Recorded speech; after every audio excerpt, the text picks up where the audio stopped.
Breaking news, আমরা এখন অবস্থান করছি ঢাকা শহরের ঠিক কেন্দ্রস্থলে, আমাদের কেন্দ্রস্থলে। উত্তপ্ত পরিস্থিতির জের ধরে সাধারণ মানুষের মধ্যে তর্কাতে শুরু করে এক পর্যায়ে পরিস্থিতি গড়ায় হাতাহাতিতে। ভিডিওর এই দৃশ্যগুলো কি কোনো ব্যক্তিগত ক্ষোভ, নাকি এর পেছনে রয়েছে অন্য কোনো গভীর রহস্য? আমরা চেষ্টা করছি ঘটনার পরিস্থিতিতে সাধারণ মানুষ আইন নিজের হাতে তুলেটন করতে। দেখতে থাকুন, আমরা আসছি পুরো ঘটনাস্থিতির নেপথ্যে আসলে কারা।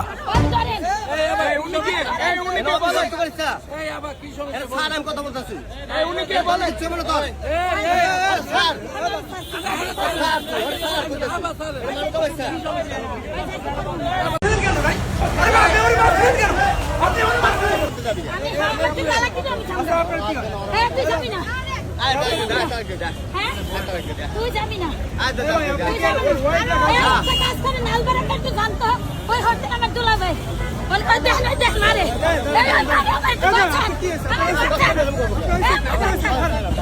ভাই ভাই গাও চেন না ওটা কি আমার মারে না এ কই দাও